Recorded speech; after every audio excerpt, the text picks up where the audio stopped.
Hello, good afternoon. Good afternoon. All right, so here we go. You might have some questions over homework, or, I told you to go back and look at the review, those two sections that I didn't cover in class. I know some of you have been doing that. That's good. I will open up the floor for questions later. Last class, we were talking about the limit, and I was trying to get you to see visually what we hadn't defined anything precisely yet. We had just started looking at graphs of functions and talking about, what's happening at a point, what's happening as you come in from the left side and right side. And so I'm not quite sure how much of that you absorbed.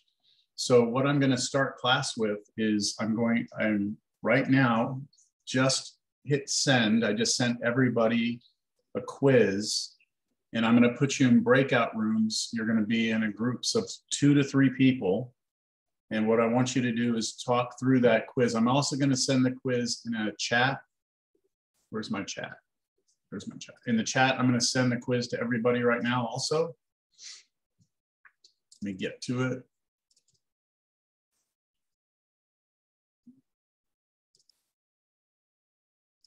I'm calling it a quiz, but it's really a group work assignment. There we go. All right. So now I'm going to got the breakout rooms. You should get an invite to go into a breakout room. And so what I want you to do in that breakout room is, everybody look at the quiz on their end and just discuss with one another what the answers are to those 12 questions. And, if you can help somebody in your group understand, try and do that. If everyone understands, great. But there are 12 questions and we should have 12 different answers. So when we get back in here, we'll talk about it. Okay? I don't think we'll go more than 10 minutes. All right, enjoy.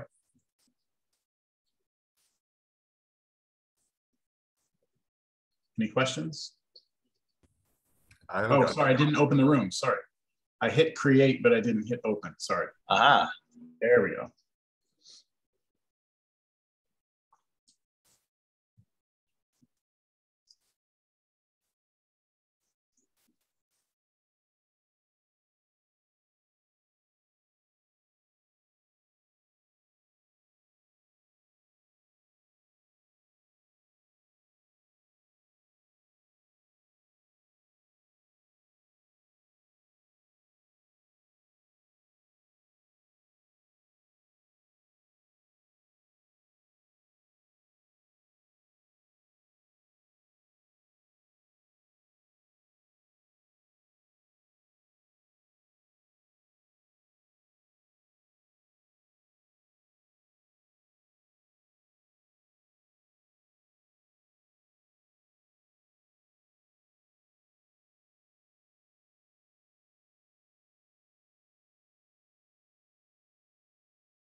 Okay, I've pulled everyone back in here. It's going to be another about 30 seconds before everyone gets in. So hang tight.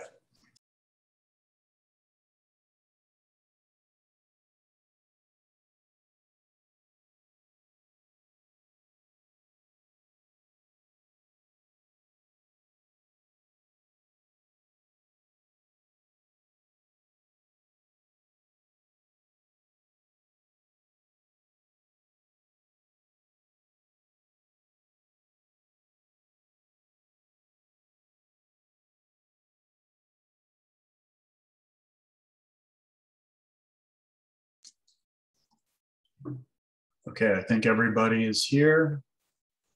All right, so this was not intended to be some like dramatic thing where you come away from it going, oh my God, you know, I'm not ready for this class. Or this was just really meant to for me to be able to get you in groups, get you talking, and kind of just see where everyone is with the concept that I tried to convey last class. So from my looking at what groups were saying, you know, I think each group is kind of at a different place.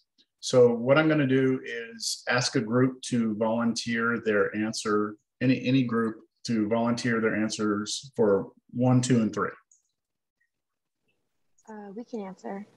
Okay, Maddie, what did you say? For number 1, we got -2. Okay. For number 2, we got 2, and for number 3, we got 0. Okay. All right.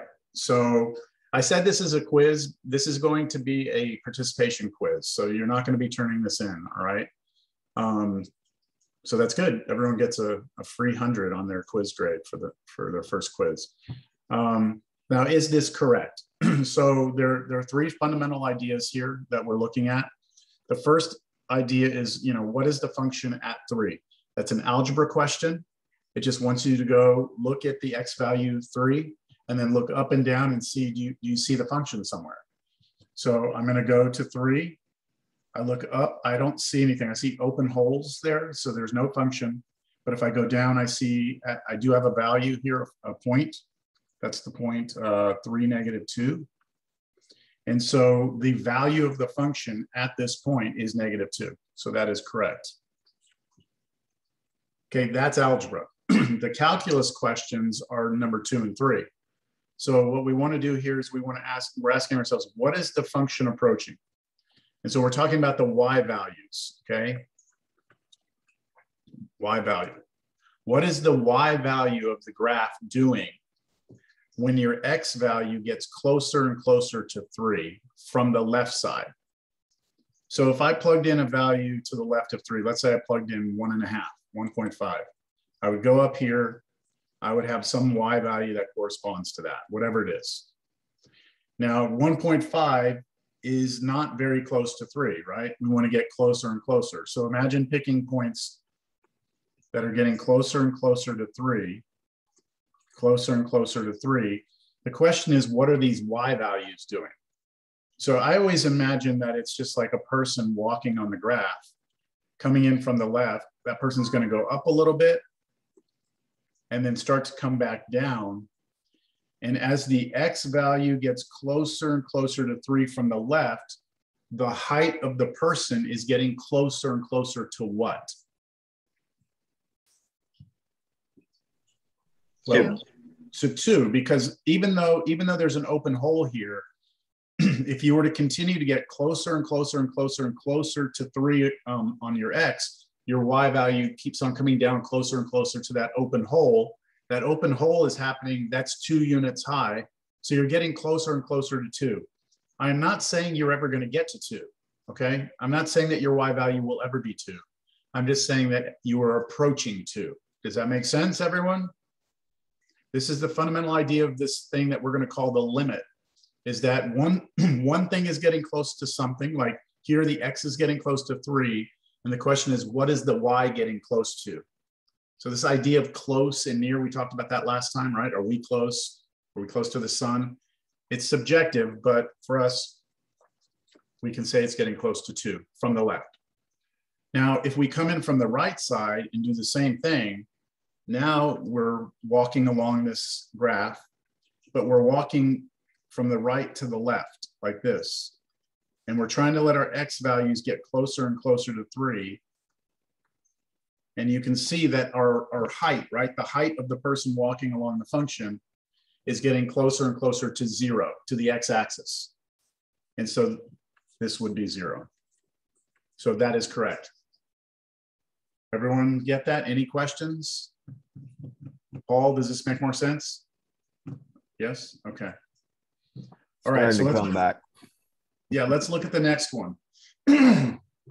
So for the next one, another group, a different group, have answers for this one? We can answer. Go ahead. For number 4, we got -2. Number 5, we got 2. And number 6, we got 2. So -2, 2, 2. All right, so the first one, just plug 3 into the function. So we go to 3, we look up, I don't see any dots. I look down, I see a dot. There it is. The y value of that dot is -2. Correct.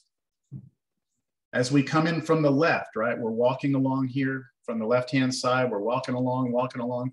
We go up a little bit and then we drop back down and we're getting really close to this y value of 2 again.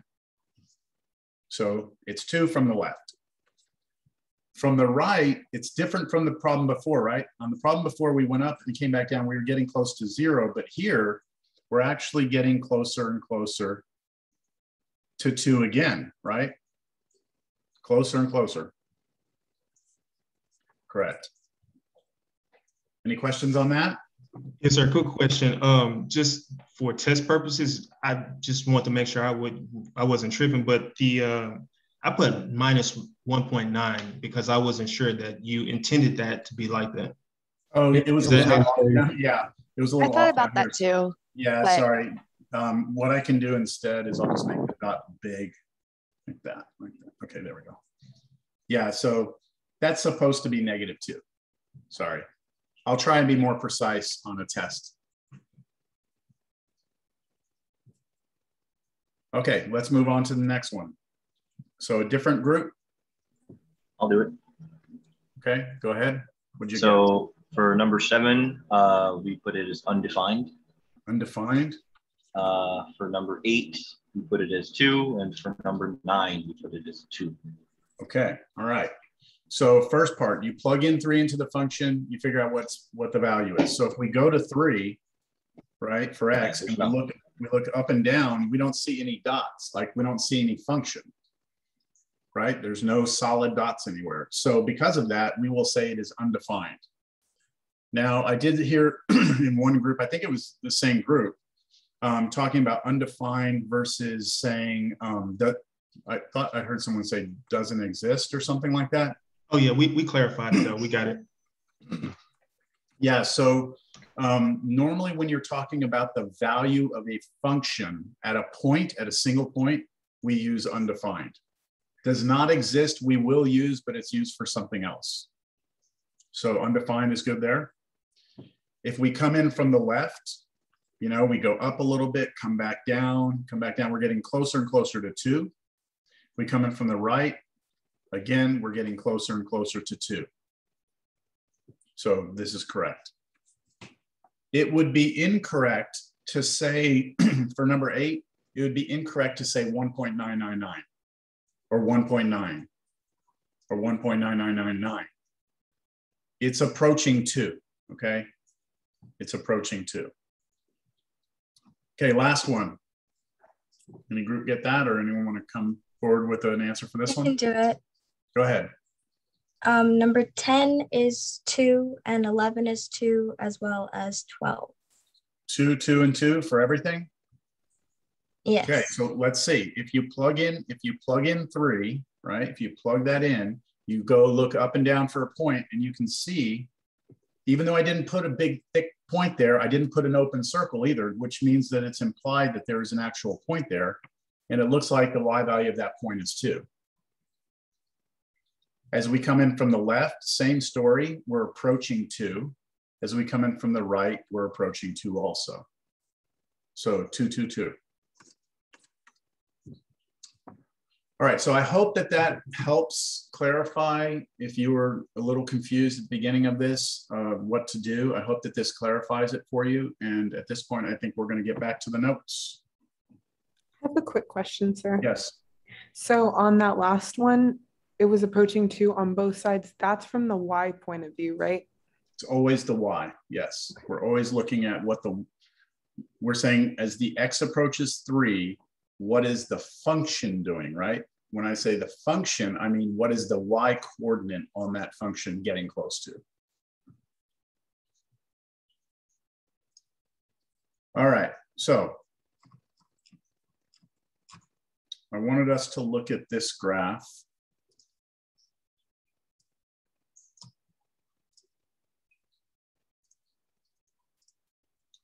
So for this one, what I want you to look at is the actual, for the first time, I want you to actually look at the function. Oh, what's going on here? It's not letting me write. Okay, hold on. This happens sometimes. I got to restart this program.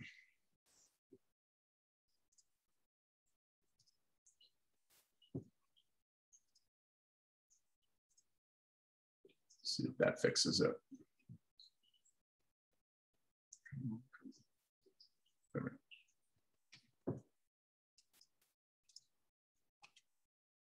All right, so here we go. So I want you to look at this function, f of x equals sine x divided by x. And I want you to investigate, first of all, what's happening at f of 0. So if we plug 0 into that function, we all know from pre-cal, right, that sine of 0 is 0, right? That we all know that. That's easy, right? Maybe. Yes, sir. Right. So sine of 0 is 0. And then we're dividing by 0. And 0 divided by 0 is undefined. Okay, so this is undefined. And you can see from the picture, right, that if you go to 0 and you look up, there's an open little hole here. That corresponds to what just happened. But now let's talk about what's happening from the left and from the right. So let's switch our view and let's look at the function on the left and right. Can you all tell what we're approaching? If we approach 0 from the left, what's the y value approaching? 1. 1. And from the right? 1. 1 as well. 1. Same thing, right? So as we come in here from the left, you can't, it's hard to see it, but that's a 1 right there. Okay, so we're approaching 1. So we come in from the right, we're approaching 1. So at 0, it's undefined. From the left, it's 1. From the right, it's 1. Clear? Let's look at another one. I'm going to write the function down first, and then I'm going to show you it. F of x equals sine of 1 over x. So my first question to you is, what is f of 0? So what's happening at 0? It's undefined. It's undefined. Because you can't have 1 over 0. It's, well, division by 0, it's not defined. So when we look at this graph and we go to 0 on the x-axis and go look up and down, we should have nothing, right? We should have nothing. The next question will be, what's happening as we come in from the left and from the right? Okay, that's my next question. You ready? You ready to look at it? Whoa. What the heck? That's craziness, right? Look at this is kind of an insane picture, isn't it? Let me zoom in a little more so you can see. Well, let me see. I'm zooming in. So this thing, do you all see how it looks kind of jagged? That's only because the computer is actually freaking out and not knowing what to do. If you really graph this, it would be very smooth. In fact, what I'm going to do is go to Desmos real quick, and I'm going to graph it in Desmos. It'll probably do a better job. Yeah. So there we go. So there's the graph of this function. Can you tell by looking at that the function's value at 0 is undefined? No. It's hard to tell from the graph, right? So let me zoom in. I'm going to zoom in, and it's just like this infinite, crazy, it's just nuts. Like, it's like a sine function, but it's being compressed into this infinitely small interval. And so, like, yeah, it's just going nuts. It's just going nuts in here. So think about this logically. If you were a person trying to approach zero from the left, right? You're sitting here, you're walking along this function, and you start walking along, you go up, right?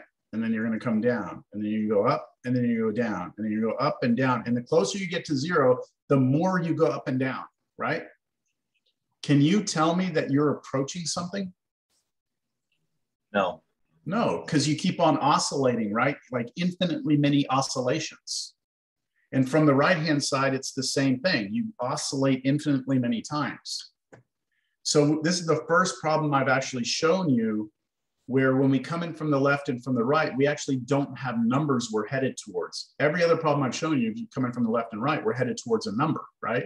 2 or 0 or whatever it is. This one, not happening. So this is a first for us.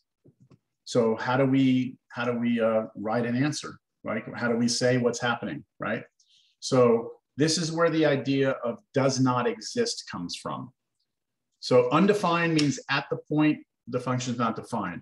But if you're trying to tell me where it's coming, you know, what's happening as you come in from the left, if it's oscillating like that, we would say that it doesn't exist. Now I'll illustrate this more, but I just wanted you to see, or I'll explain that more in a minute when we get into the notation. I just wanted you to visually see the first example of that, all right? Now, there's another example here. This function, f of x equals 1 over x. Again, if we look at 0, we're undefined, right? If I say, hey, plug 0 into that function, what do you get? You get 1 over 0, it's undefined. Okay, so we have nothing at 0. Look up, look down, there's no points. What's happening from the left and from the right though, right? Does it head towards something, or does it oscillate, or something else happen? Well, here it is. You might recognize that function from college algebra. Please ignore, if it looks like there's a red line right here down the middle, ignore that. That's the computer, again, freaking out. It doesn't know what to do at 0, so it just like draws a line, it freaks out. If we go to Desmos and do it, we'll probably get a better graph. 1 over x. There's the graph right there. All right, so let's talk about this. At 0, right? At 0, the function is undefined. What happens as you approach 0 from the left? So you're standing here, you're walking along here, and you're going to start walking, and you're trying to get an x value closer to 0. What's the y value doing? It's approaching negative infinity. It's taken off down here, right? Whoa, it's like dropping into an abyss, right? And that means that we are approaching what? Negative infinity. Negative infinity is where it's approaching. From the left, as x approaches 0 from the left, the function's value heads to negative infinity. Now, if you come into 0 from the right, now you're standing over here and you're walking along, now where are you headed? Plus infinity. Positive infinity, right? Positive infinity. Now, you'll never get to positive infinity because infinity is an idea, it's not a number, right? Like infinity is not a number, it's a concept. But the idea is that you're getting bigger and bigger and bigger, right? As you come in from the right. As you come in from the left, you're getting, I said if you're coming in from the right, you're getting bigger, bigger, bigger, right? As you come in from the left, are you getting smaller, smaller, smaller? What are you getting? Negative bigger, but in the negative direction. Is negative infinity a small number? I think, yeah. Yeah. So look, let's clear this up right now because we need to make sure we're all okay on our language here, right? Technically speaking, if we go back to when we were learning number line stuff, right? When you were learning about a number line, where the hell's my notes? Okay, so when we were learning about number lines, I don't even know when. Here's 0, here's 1, here's 2, right? Here's -1, here's -2. You were always told that there's a relationship between numbers, and the number to the left is smaller than the number to the right. So, of course, 1 is smaller than 2, right? But that would also mean that -2 is smaller than -1. And so negative infinity would be a very small number, right? Because it'd be smaller than all other numbers. This concept. Okay, but I think we all think of small as like really small, right? So when we talk about small numbers in here, I'm going to be referring to numbers that are very close to 0, right? So if I say a small number, I mean 0.00000, like 0.0000000000001. That's a very small number. If I want to talk about negative infinity, what I'm going to say is that it is a very big negative number. Do you see the distinction between that? Small meaning close to 0, big negative meaning way out the left side of the number line. That way we're not confusing things. So I'm sorry. Go ahead. Isn't that very small number, isn't that called an infinitesimal? Yes, a very, very small number is called an infinitesimal. Yep, that's a length. I'll talk like that later. I'm not quite there yet, but yes, we will call it an infinitesimal. And someone could argue right now, and this is where things get crazy, and this is why I said if you're a math major, you're going to just kind of have to, take some things and just accept them. Is 0.0000000, is that a very small number? Well, I think it's a huge number compared to 0.00 with a million zeros and then a 1. You know what I'm saying? Like, it's all relative. So we can't go down that road, unfortunately, okay? We just cannot go down that road in this class. So we just all have to agree that this right here is a really small number, right? It's my favorite thing someone ever pointed out is that there's an infinite amount of numbers in between every number. That's right. Between every two numbers, there's an infinite number of numbers. And I didn't talk about this last time, but did I tell you about the infinity, that there's 2 types of infinity? Did I mention that? I think I did. You mentioned it, but I don't think you ever clarified. Yeah, so I'll clarify now, because what Hunter just said is actually, there's more to it actually. If you take, let me give you a list of numbers, okay? I'm just gonna start listing out some numbers. 1, 2, 3, 4, forever, okay? That is an infinite number of numbers, isn't it? That list of numbers contains an infinite number of numbers. So the number of numbers in that list is infinite. Now, if I ask you to now just consider just the numbers between 0 and 1, right? Just those numbers between 0 and 1. There is also an infinite number of numbers in there, because there's like 1/2, right? 1/4, 3/4, and we could keep going all day. We could go for the rest of our lives, and we would never count all the numbers just between 0 and 1. But there's a different type of infinity with the numbers between 0 and 1, and then just the numbers 1, 2, 3, 4. So we have 2 types of infinity. We have what's called countable and uncountable.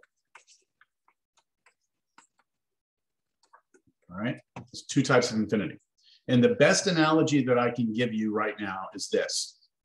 To be countably infinite is like you have a bunch of lily pads on a pond, and the pond goes forever. And what you can do is each lily pad represents a number. And you can hop from lily pad to lily pad across the pond. You'll never get to the other side of the pond, but you are hopping from lily pad to lily pad, all right? That's countably infinite.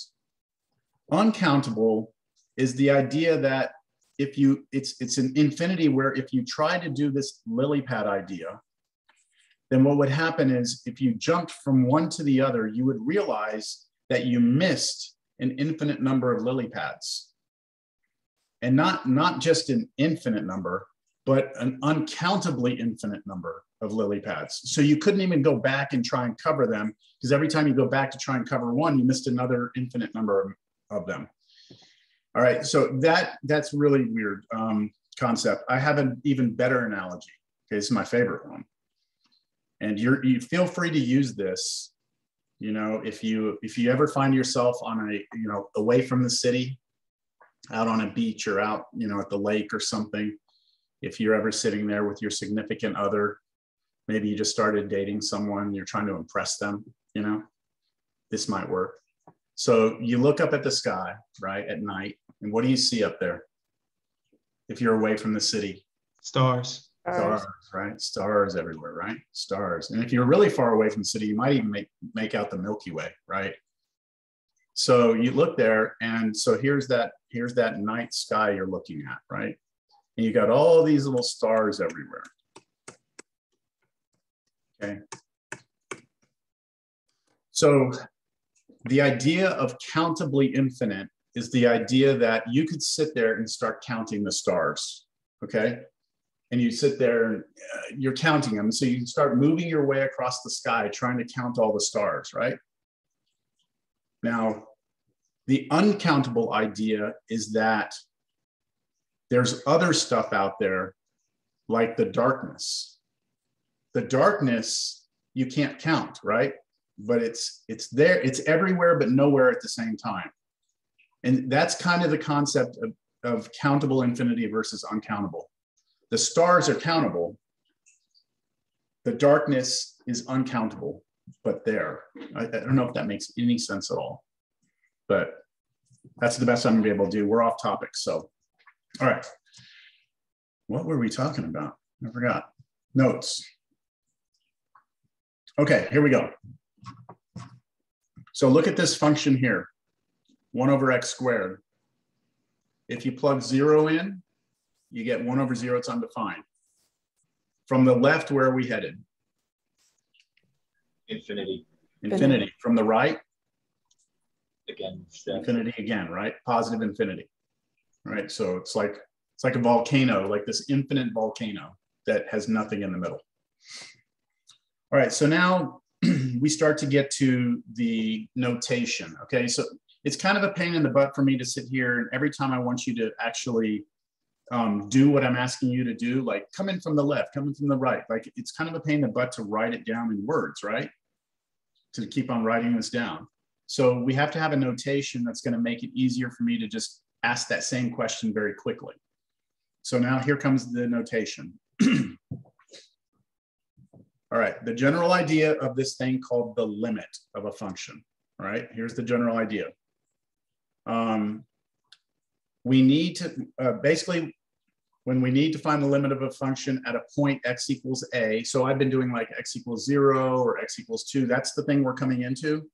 We are inspecting the behavior of the function near that point, okay, near it. We do not care about what actually happens at the point, right? So when we're talking about this idea of a limit, I do not care what's happening at the value we're approaching. I only care about what's happening from the sides. We inspect the behavior of the function. When we inspect the behavior of the function, we can approach that x value from the left or the right, right? We can do it from 2 directions. When we approach from one side, one of the sides, one of the following can occur. Okay, so there's only 3 possible things that can happen when we try and approach a function from one of the sides. Either the function approaches a single real value. Okay, let me go back up to this one. Right here. We were approaching 0 from the left. It was approaching a value, right? 1. So that can happen. The other thing that can happen is that the function will oscillate infinitely many times. And in that case, we will say that it doesn't exist. And that was this example. And the only other thing that can happen is that the function approaches either positive or negative infinity. That's it. Those are the only 3 possible outcomes when you're talking about approaching a function from one of the sides. It heads to a number, it oscillates, or it goes to either positive or negative infinity. That's it. There's no 4th option, okay? Remember, and I can't illustrate this enough, we do not care what's happening at the value itself, right? That's what makes this a calculus course. We're not interested in what's happening at the value. All right, so as we discussed above, the limit involves inspecting the function. We approach from left to right. Okay, so when we approach from the left, we will call that the left-hand limit. When we approach from the right, we will call it the right-hand limit. Make sense? Just language. And now the notation. If I ever want to tell you to look at a function and approach some value from the left, here's the way I'm going to write it. So for the left-hand limit, I'm going to write this. Even though it's right there in front of us, I'm going to write it again. If I want to do a left-hand limit, I'm going to write lim. Okay. Below that lim, I'm going to tell you x, and I'm going to draw an arrow, and that's going to tell you the value that I want you to approach. So I'm going to put some number here, a. Then I'm going to put a little negative sign up to the top right of it, like a superscript, up to the, like almost like an exponent, up to the top right. The negative is telling you which direction to come in from. So think about the number line, right? The number line, here's 0. Negatives are over here, positives are over here. So when I put a negative above that number, I'm saying come in from the left side, right? And then I'm going to put this right here, f of x. That's the actual function I want you to look at, okay? Now, if this limit actually has an answer, that answer will be L. If it has an answer. The only difference between that and the right-hand limit is that instead of a minus, we put a little plus there. See a little plus right here? Any questions on that notation? We're going to do examples, but any questions? Yes. Yeah, I have a question. Go ahead, boss. Do you want to Go go ahead first? first, and then we'll get to Daniel. Okay. What is this L? What does it tell? Yeah. Well, it's just notation right now. It's just a way for me to communicate with you what I want you to do. It's new mathematical notation that when you see it, you're now going to have to go do something. Right? No, So, I mean as an answer, because it says equal L. To L? Yeah. Yeah, so if I go back up to this one, let me go right here. This one right here. Okay, here's the function, right? If I were to now write down this, what is the limit as x approaches 0 with a little minus sign of sine of x over x? Then, Vasily, what I'm asking you to do is look at this function, which is right here in front of us, right? I want you to approach 0 from the left. So I want you to be coming in here like this. Now, Vasily, is that headed somewhere? Yeah. What's it headed to? Infinity. Okay. No, it's not going up forever. What is the y value that this is headed towards here? Can you tell? 1. It's 1. 1, right? So that means this equals 1. That is the notation. That is me telling you that on this particular function, if I approach 0 from the left, I'm going to be approaching 1. Does that clarify what you're asking, Vasily? Yeah. Well, if it's Thank you. not, just give this a little more time, and maybe it'll start to become more clear. If you have any questions or reservations, Daniel, is this addressing your question or no? Oh no, sir. But it's kind of on this topic. Okay. What notation would you prefer? This is the initial notation I wrote on the quiz that you gave. Yeah. But do you just want the number? That was one of the questions I had earlier. On a test or on a quiz from here on out, we're going to use this limit notation. But Gotcha. On the one I asked you to do just now in groups, we hadn't talked about it. So I was just trying to get you to figure out like what that number was. Gotcha. Appreciate it. Mm-hmm. Okay, so we've got this idea of this new notation, right? Oh, I just wanted to quickly ask, with this new notation, do we just write like the x approaches below the limit or like on the side like that? So this right here, the way it's in my notes, it's because I was having trouble with my software to put it underneath. Normally it'll be underneath. It's not wrong to do it the other way. Like if you wrote, you can write limit, let's say x approaches 0 from the left of some function, or you could write limit x approaches 0 from the left of some function. Those are both acceptable, but this is the one you're going to see almost everywhere, except my stupid notes, because my software was giving me issues. All right, just making sure. Thank you. Okay. Now let me ask you a question. Does the left-hand limit and right-hand limit of a function always have to be equal? Have we seen examples where the left and right give you different answers? Yes. Yes. And different, right? On your quiz, what the very first problem, right? The limit from the left and from the right were different answers, right? And Correct. some of the answers, they were the same. It just depended on the problem. Do I need to review that, or you can go back and look at that? You can see that, right? So we can look from the left, we can look from the right. If you see this notation, okay, if you see this right here, that means if I write down limit x approaches a of f of x, and I don't put a little plus or a minus here, if I don't put it there, here's what that means. It means you have to check it from both sides. So if you see a little minus, you only have to check from the left. If you see a little plus, you only have to check from the right. If you don't see anything, you have to check both ways. And further, to say that this equals something means that they both have to match. That means from the left and right have to be equal to one another for you to be able to say that this has an answer. So let me go back up to the problem we just did, or that we looked at earlier. Well, let's go to the quiz. I think the quiz will be more constructive. So on this one right here, on this very first one, okay, what is the limit as x approaches 3 from the left of this function? So we already said that was what? 2. 2, right? When we came from the left, it was 2. Okay, what is the limit as x approaches 3 from the right? Little plus sign there. So what was that? It was also 2, right? It was also 2. So would it be correct for me to say this? The limit as x approaches 3 of this function is 2. Would that be correct for me to say? Yes. I think so, yeah. Yeah, because not having a plus or minus means you've already checked both ways and they both give you the same answer of 2. So this would be okay for you to write. Compare that to the next problem. Not this one, sorry. Let me go back up. I need to look at the first question, sorry. This was the 7, 8, and 9. We go back to this first one right here.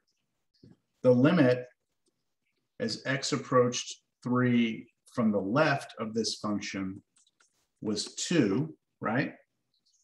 The limit as x approached 3 from the right of this function was 0, right? And they don't match. And so I could not write, this would be incorrect. If I wrote this, well, what would I write? I mean, they're different values. So what would you put, the 2 or the 0? I mean, you can't put either one, right? Because they're not the same. So what you put is DNE, which stands for does not exist.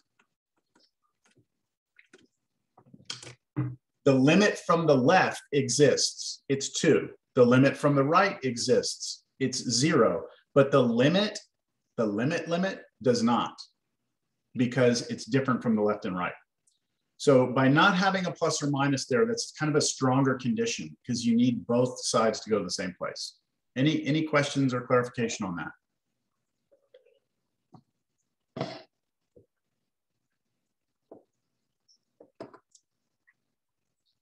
All right.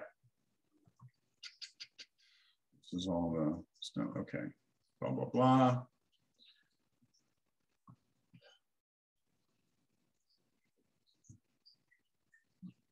Okay, look at this one right here. We're going to go through these quickly. I'll make this a little bigger so you can see it. Okay, so for this function, we are approaching 2 from the left. Does everyone see that the answer is 8? Here's 2. We come in from the left. The y value is approaching 8. What would the limit as we approach 2 from the right be? 4. 4. It looks like 4, right? You come in this way and it looks like it's approaching this dot, and that dot looks to be about 4. Destiny, are you here? Destiny, Destiny. No Destiny. Charles? I'm here. Okay, Charles, I have a question for you. Do you understand so far, Charles? Yes. Okay, so I want to look at this one, the same value here, or the same graph. I'm interested in knowing about this, this limit as x approaches 2 from the right of this particular function. When we're coming in from the right, are you comfortable with the idea that the limit is 4? No. Do you see the y value here? Do you see what this y value looks like it's getting closer to? Yeah, 4. Yes, it does it to you look like it's getting closer to 4? So it's important, Charles, that you understand that just because there's an open hole there, that has nothing to do with the limit. Because when we're talking about limits, yeah, it has to be close. Care, right? We don't care. If you wanted, you could just cover that all up, okay? Cover it all up. And then just tell me what's happening as we come in from the right. It's approaching 4. Got it? We come in from the left. I actually don't care that there's a solid dot there. It makes no difference to me. All I care about is what's happening, again, from the left or from the right. So this one was approaching 8. This side was approaching 4. And so this answer would be 4. Is that clear, Charles? Yes. Okay, good.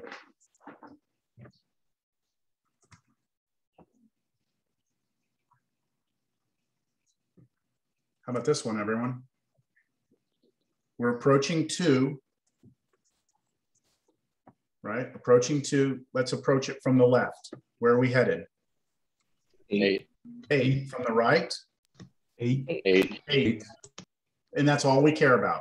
Yeah. From both sides, it was going to the same place. That means we can write it this way without the plus or minus, because from both sides, it's headed to the same place, right? And then the previous one, it would be it does not exist if we try to write it that way, because yeah, if you tried to write this for this particular function, if you were to try and write limit x approaches 2 of this function without the plus or minus, I would have to tell you this does not exist. DNE. I could tell you that the limit from the right is 4 and the limit from the left is 8, but I couldn't tell you what the limit is at 2. It's non-existent.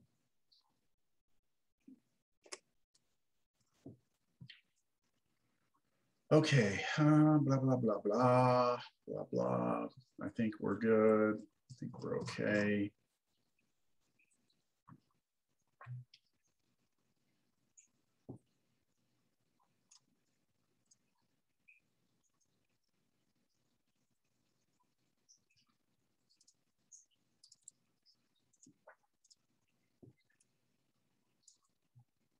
So up to now, what I've done is I've given you graphs of functions to look at, right? And I've asked you, hey, what's happening as you approach from the left or from the right or blah, blah, blah, right? Now what I'm going to do is I'm going to ask you to draw me a graph. But the graph you draw has to satisfy all 8 of these conditions. Now that means that everyone's graph is going to look a little bit different, all right? Now, I'm not going to prompt you with anything more than that. And I want to give everybody about 10 minutes to see, well, 10, 8, I'm not sure. I'm not going to break you into groups because you don't have this and I don't want anyone to have to copy it down. I'm just going to make this bigger so you can see it.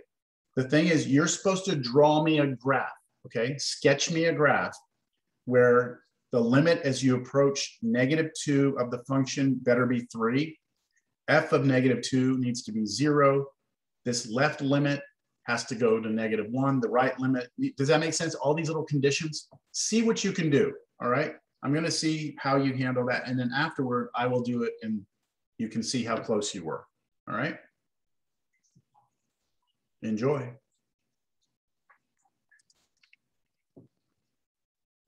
You know what? I'll get y'all started. How about that? I'll get y'all started. The easiest thing to do here is number 2. Well, there's another easy one too. But what does f of 2 mean? F of -2 means, f of -2 equals 0 mean? When I go to -2, my graph spits out 0. So I know that that point exists on my graph, right? So numbers 2 and 5 are just algebra ideas. Plug in a number, it spits a number out. Plug in a number, spits a number out. The other ideas are calculus ideas, where you have things approaching and doing things. Everyone's graph will look a little different. Okay, now enjoy.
I did have a question. Anybody there? Guess not. Go ahead, Daniel. Did he specify if he wanted the whole open or closed? Or does it matter in this sense? I don't think it cares outside of 2 and 5. Okay. Yeah. Okay, appreciate it. Correction, -2, 5. I didn't catch exactly what was said, but I will say that there you have some flexibility in terms of what you draw, because there are many different graphs that could satisfy all of these and be very different looking, but these 8 things have to be true for everyone's graph. So just see what you can get.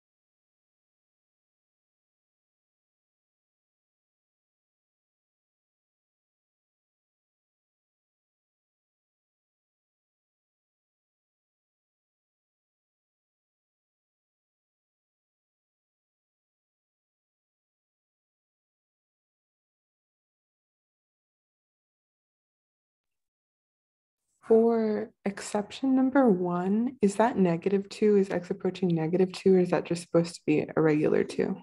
It's -2. Okay.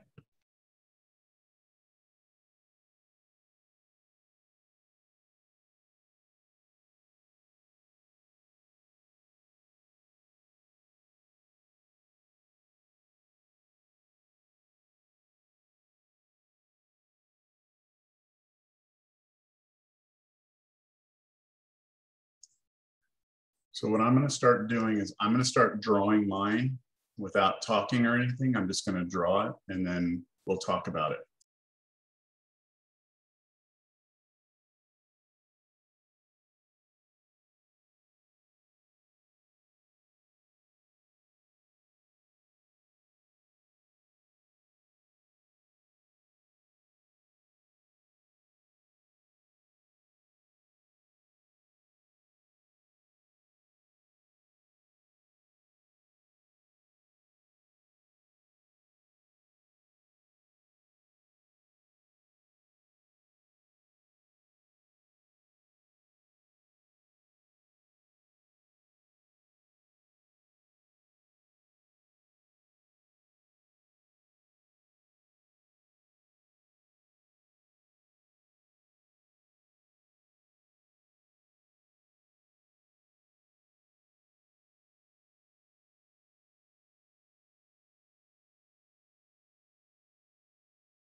I'm done for now. I'll let you all look at that for a minute.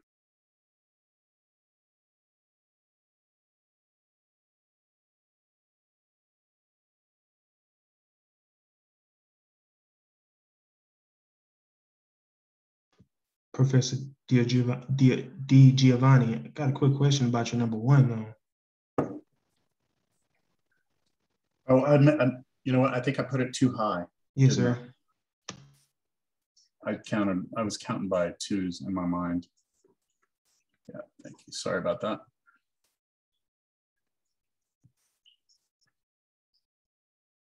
Just go another minute and then we'll talk.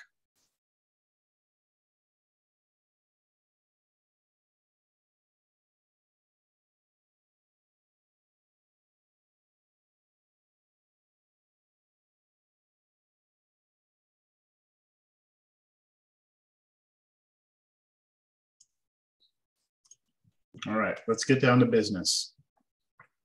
So the first thing I said I did was I did f of -2 is 0, right? And that's that point right there. At -2, the value of the function must be 0. Then I said, okay, f of 1 must be 2. So when I go to the right one, I have to go up 2 and put a dot there, which I did. Then I just kind of started with the first one. So look at this limit. It says the limit as x approaches -2. And notice there's not a plus or minus on that -2, right? So it doesn't say left side or right side. That means from both sides must be 3. So what I did is I went up 3, 1, 2, 3. I was approaching -2, so -2 on the x-axis. I went up 3. And at this point, I don't care what's happening at the point. So I put a little open circle there. And all I did is I made my graph come out of that circle on the left and right, because by doing that, that means as I come in from the left, I'm approaching that point. And as I come in from the right, I'm approaching that point. Does that make sense to everyone? Any questions on that? So that corresponds to this piece. And then I did this number 3. I need to approach 1 from the left. So I came in here and I said, okay, as I'm coming in from the left at 1, the function has to be approaching -1. So I went down 1 to -1. I drew a little open circle here and I drew a little tail out the side. And that means as I come in from the left, it's approaching that point -1. Any questions on that one? You're okay? Sir, how do you know whether it's open or closed? Whether what? How do you know whether it's open or closed? Well, like the circles that you put. For all the limits, leave them open, because the limit never tells you what's happening at the point. So just leave them open. So unless we're... Another easy way that I always used to tell with these ones is, like, for instance, on like -2 at 3, you know that's a hole there because you already have a value at x equals -2, right? And then same for 1, it's like you already have your defined value of x equals 1, so anything else you put there is going to have to be a hole because you already have a value there. Yeah, so what's being pointed out here is that because we already defined the function at -2 to be 0, we couldn't have solid dots in both. Because if you had solid dots in both, this picture would fail the vertical line test, right? At the end of the day, it has to be a function. So it would fail the vertical line test. It would hit in 2 places. But more importantly, I think, is the idea that the limit never tells you what's happening at the x value. Never. It only tells you what's happening to the left or to the right, and that's it. So you don't have the authority to fill anything in at the point because you just don't know. So in the next one, I approached 1 from the right, and I needed to have a y value approaching 2. So as I approached this value 1 from the right, I had to go up 2, and that's why I made this little tail come out this way.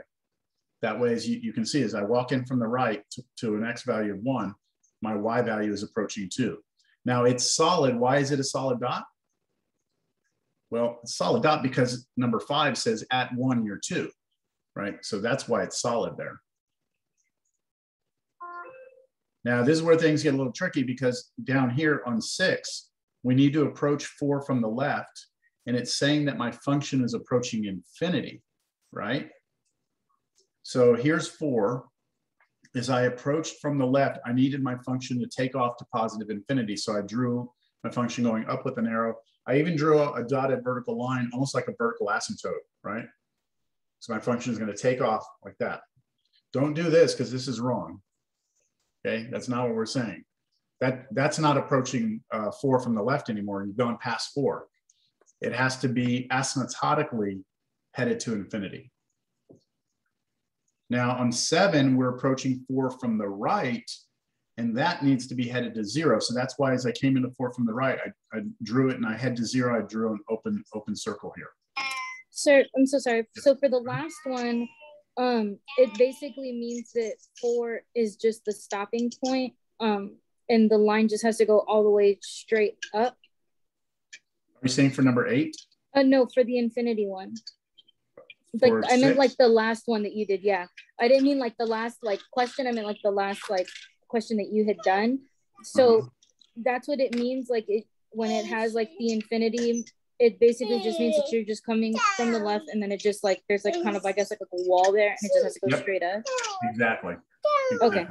Yep. So the last one, right? 8, f of 4 is undefined. F of 4 is undefined.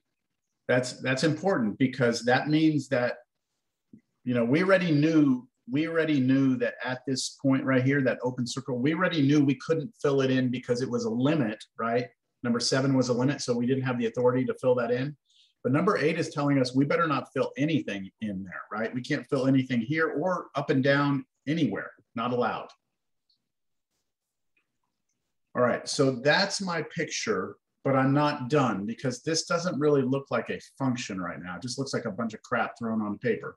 So now I'm going to finish by drawing it the way I want to draw it. I'm going to go to this first point here, and I'm just going to draw a graph. I'm just going to make it do that, okay? You can make it do whatever you want it to do, all right? You can make it go up, down, you can make it wiggle around, whatever you want.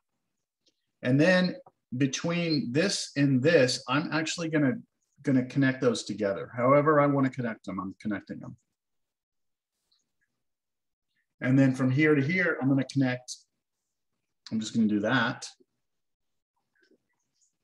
And then I've got some freedom here. Out to the right, I can do whatever I want. So I'm going to make it go up. And you know what? I'm going to have fun. I'm going to come back down. There we go. There's my picture, right? Yours may look different than mine, but we should all have the same characteristics. At -2, we should all have 0. I mean, a point there at 0.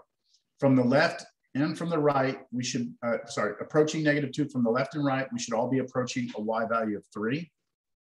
As we approach 1 from the left, we should all be headed to -1. As we approach 1 from the right, we should all be headed to 2. At 1, we better all have a dot at 2, right? And then this vertical barrier, this wall, and then we should come out this side and do something. There it is. Okay. I may have misunderstood. I drew 8 different graphs instead of 1, but they all satisfy the how they're supposed to be. It's just I got you. You did 8 different ones. So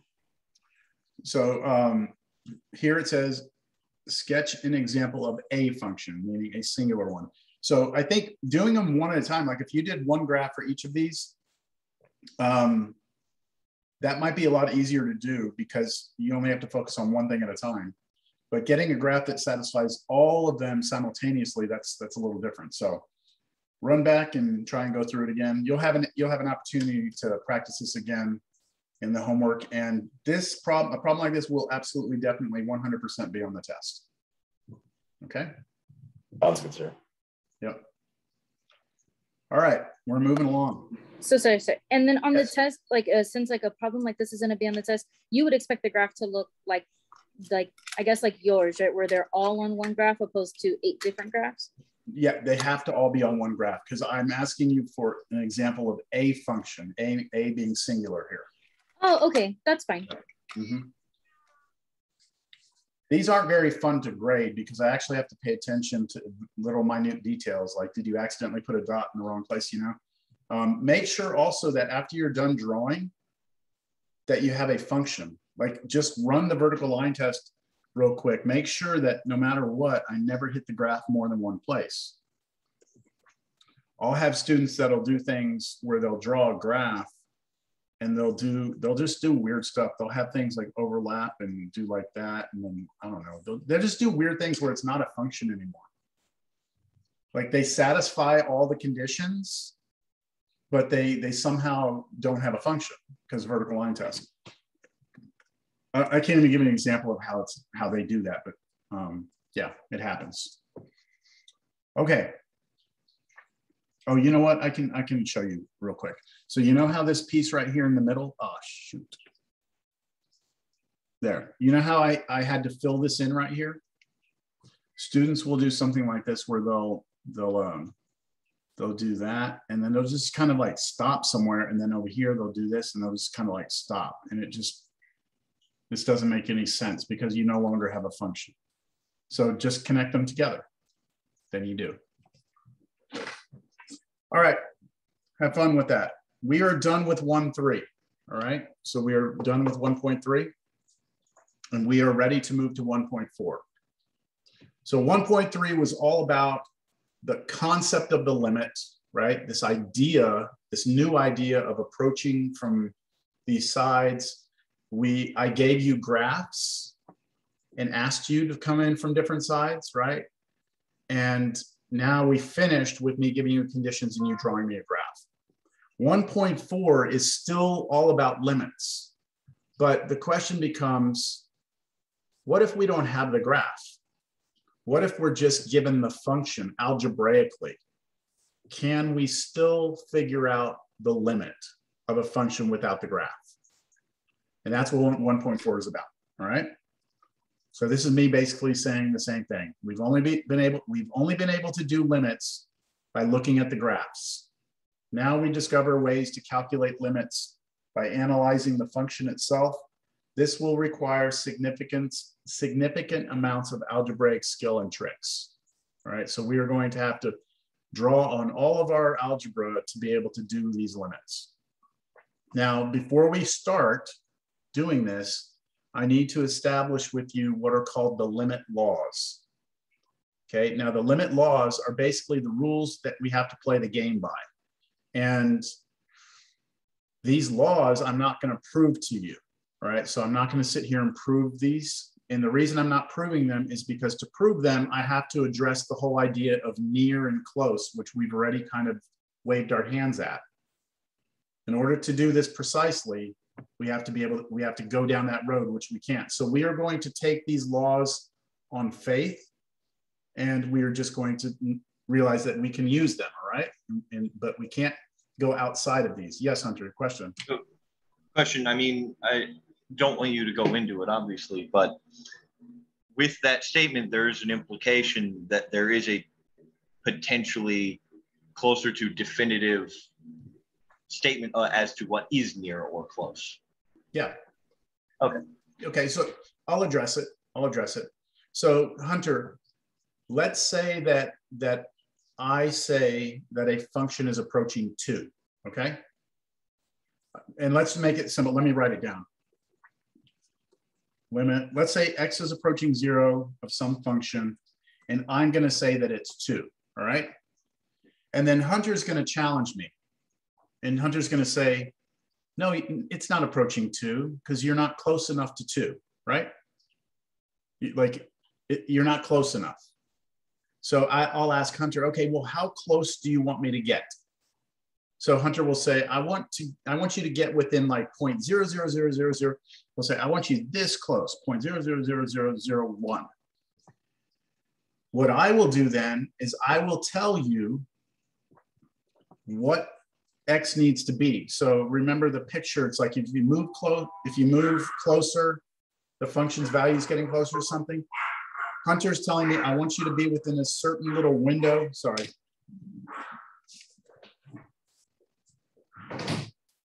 Shut the door. Hunter's like, I want you to be within a certain little narrow window. And what I will do is I will find how close to x I need to be to fall within Hunter's window. Does that make any sense at all? Hunter gives me a window. I find an X close enough to 0 that I will fall into Hunter's window. And then Hunter will be like, well, great, yeah, but I could make that smaller. And I'll say, okay, make it smaller. And he makes it smaller. And then I come up with an X close enough to get within his window again. So then Hunter gets really upset and he's like, you know what? I'm not even going to tell you what the number is. I'm just going to tell you it's an infinitesimally small number. And in math, we call that epsilon. Okay. So Hunter's like, all right, I'm going to give you this really infinitesimally small number epsilon. And I want you to tell me what X is that will let you fall within that little epsilon window. And I will be able to tell you how small it is. And that's what we call the delta. So for any positive number Hunter gives me, I can prove that I can find a number close enough to X that will always land me within Hunter's little epsilon window for any epsilon Hunter ever picks. Now, if you don't follow that, don't worry about it. But that's the idea. There is a precise way of doing it. And they're called delta epsilon proofs because they all involve arbitrary positive numbers. And it's like you give me a window and I will always land in it. Okay, that's all I'm going to say. I hope that helps. If not, don't worry about it. Okay, so it's like a agreed relation between two numbers kind of thing. That's right. It's a relationship that I can always establish for any positive number. And there's a lot of logic involved. And that's why we don't get into it in a class like this, because logic is tricky. If you don't know logic, you can't do a proof. Yeah. So we can't get into proofs because that takes a whole thing, you have to develop what logic is, right? So, all right. Cool. Sorry, I didn't mean to distract. You know what? And because you're asking, and I appreciate good, questions, because I mean, it's your education, right? So I will actually write down so you see it, okay? I will write down the precise definition of the limit, okay? So right now, when I write down limit x approaches a of f of x equals L, okay? Right now, when I write that down, everyone understands that to mean that when x gets really close to a, right, from both sides, the function is getting really close to L. Do you all kind of see that? As the function gets really, really close to a from both sides, the value of the function gets really, really close to L. Okay, a mathematician, the precise definition of the limit is this. Let me just have 5 seconds to remember it because I don't use it every day.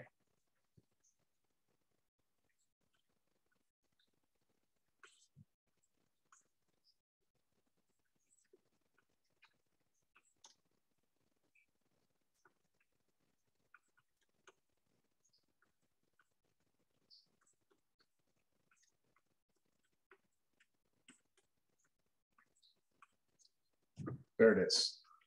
That's the precise definition of the limit. So it looks like a bunch of crap because mathematicians don't like to write words, okay, because we're lazy. But the way you interpret this or the way you read this says that's an upside down capital A, okay? Capital A upside down means for all epsilon greater than 0. So for any positive number Hunter ever gives me, there exists another positive number. There exists some delta that I can come up with such that as long as the distance between x and a is smaller than that delta window, I promise you that the function and the limits distance from each other will always be less than Hunter's epsilon window. That's the precise definition of the limit. Okay. Out of curiosity, sir, what class or what level covers this? You would be a math major. And you'd be doing probably a class called Foundations of Math, Foundations of Analysis, or maybe Real Analysis, Real 1. They call it Real Analysis 1. So there's a class called Foundations of Math, where you learn how to do proofs. And then Foundations of Analysis is where you go back and you start proving things that we all accept every day of our lives. And then Real Analysis is where you go back and you prove all the theorems from calculus. Like all the things that we did in calculus, you go back and prove them all. That's insane. Yeah. Okay, we proceed. We've got, 15 minutes. All right, so here we go. Good questions. Don't stop asking questions. All right. The following properties are called the limit laws. We're going to just take them on faith. So suppose that C is a constant. So C is a constant means C is just a number, okay? Just like 4 or 10 or whatever it is. And suppose that the limits, that these two limits exist. So as we're approaching some value A from both sides of some function, and as we approach A for some other function, suppose that when we do those limits, we get an answer. So does not exist. It's a number, right? So we have a number, C, and we have two limits that exist. Then the limit laws say this. First, if you're trying to find the limit of the sum of two functions, you are allowed to just do the limit of each one individually. So if I have two different functions being added together, and I want to know what the limit is, I can look at the pieces of the function individually as long as there's addition between the two terms. The second law says if there's subtraction, you can do the same thing. Look at them separately. You'll see this, look, you'll see this come to light when we do problems. I have a question. Yes. So would these functions be on a graph or? Yeah, there would be a graph. I mean, I'm not going to give you a graph, but they would each have graphs. Okay. Yeah, let me get through the laws. I'll do an example and maybe it'll start to come to light. It's not as crazy as it looks, all right? And remember, this is all in the notes. So if we add or subtract two functions together and we want to know the limit, we can just do the limit of each of the functions separately. If you have a constant in front of a function and you want to know the limit, you can bring the constant out front and then just take the limit of the function without the constant. Again, I will give you examples. Number 4 is a big one. If you have two functions being multiplied and you want to know what the limit is, you can look at the limit of each function and then multiply their answers together. We will see later that this doesn't work when we're trying to do something called derivatives. We don't have this nice property. And it really is going to be what makes calculus hard, is that doesn't generally work for other things. Number 5 says if you take the limit of a quotient, that you can do the top and bottom separately. Number 6 says if you have the limit of a function raised to a power, you can take the limit of the function and then whatever that answer is, raise it to the power. The limit of a constant is a constant. The limit as x approaches a of x itself is actually equal to a. I will illustrate these, don't worry. And then there's a few more. I don't want to go through every one of these. I think we should just get to, hopefully in the next 10 minutes, an actual problem where you can see this, okay? Now, the direct substitution property. This is a big deal right here. Before I get to the property, I want to reiterate something from algebra and pre-cal, something called implied domains. So look at this function right here. Okay, look at that function. Square root of x over x minus 4. If you were to just write this down, okay, if you were to just write that function down, just like that, I'll put it up here so it's nice and big. If I just write that down, that function has a domain. Even though I have not written the domain down, it has a domain, meaning there are certain things you can plug in, certain things you cannot. And so whatever its domain is, even though I'm not writing it down, it's implied that it's there. So there are certain values of x you can't plug in, right? The function doesn't work. For example, 4, you can't plug 4 in, you'll have division by 0, right? So x can't be 4. Also, you can't plug any negative numbers in, because if you plug a negative number in, you can't do the square root of a negative number. So it is implied that the domain of this function are basically any number, right? This just means any number such that the number has to be bigger than or equal to 0, but it can't be 4. Every function out there has an implied domain. Some functions don't have any domain restrictions, like x squared. You can square anything. There's no domain restriction. But tangent, right? The tangent function has domain restrictions. Certain things you can't plug into tangent. There's a lot of functions that have restrictions, but the main point is every function has an implied domain, even if it's not written. So that means you need to understand domains of functions as we proceed here. Now the direct substitution property. This property is absolutely fundamental and important, right? So this direct substitution property says, if you're looking at a function f, okay? So let's say we're looking at some function, someone wrote down a function in front of us. If it is a polynomial, a rational function, a trigonometric function, an exponential function, a logarithmic function, doesn't matter. If it's any of those, then if you want to know the limit as x approaches a of that function, all you're going to do is directly substitute a into the function, and that's your answer. As long as the a is within the implied domain. So I'm going to give you a quick example. Limit x approaches 2 of this function x squared plus x plus 1. So let's just take a step back. What is this thing that we're looking at saying to us? It's saying if you were to go look at the graph of this, right? And you were to approach 2 from both sides, the question is, where is it headed? Where's the function headed, right? Can you all kind of imagine that? You have a graph, you go to 2, you're coming in from both sides, and the question is, where is it headed, right? Is it headed to the same place or not? The direct substitution property says, so long as this is a polynomial or rational or any of those, as long as it's one of those, and this number 2 is in the domain of that function, then your answer is just whatever you get when you plug 2 in. So is x squared plus x plus 1 a polynomial? Yes. Yes. Okay. Is 2 in its domain? So can you plug into 2 into this? Yes. Yeah. Absolutely. So just plug in 2 and you're done. All right.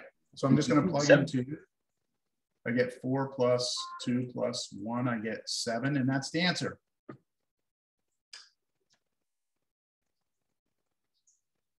So long as it's a polynomial, rational, exponential, trig, and the number is in the domain. Okay. Let me give you another one. We have 5 minutes. How about this one?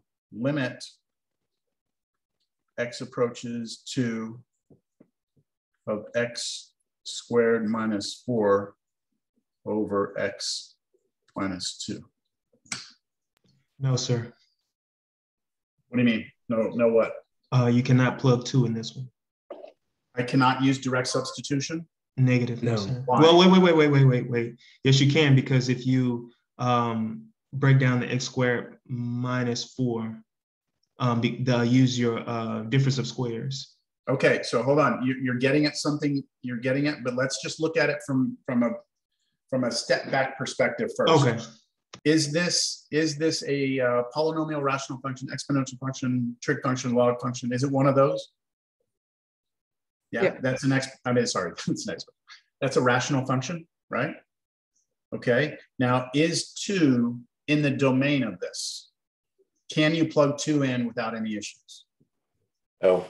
No, you get division by 0, right? So we cannot use direct substitution. But let's ask ourselves, what would happen if we tried to plug in 2? So if I tried to plug in 2, let's just try it. If I tried direct substitution, I would get 4 minus 4 over 2 minus 2, and that would give me 0 over 0, wouldn't it? Mm-hmm. Okay, but I'm not allowed to do that, right? I'm not allowed to do direct substitution because the property says it has to be in the domain. But hold on, everyone. This is what I started the class with, right? Didn't I say in the very beginning, the whole motivation of this class is that you're trying to figure out the slope of a tangent line, this line that goes through one point. But the problem that we run into is when we slide the second point on top of the first point, we get 0 over 0. But we said it makes sense that it's headed to something though, like there is a line that's headed to something. Well, now what we're seeing is for the first time, a limit where we're actually getting 0 over 0. So it now becomes the question, is there a way to still do this problem without, and get a numerical answer, even though you can't plug 2 in, right? Like you cannot plug 2 into this function. So what Daniel brought up is what we now need to do. So from here on out, whenever we're doing a limit, if we ever see 0 over 0, we are going to say this is bad, okay? This is bad. And anytime we have 0 over 0, we will say now we need to do algebra or we need to do a trick. Although you could argue that algebra is a trick.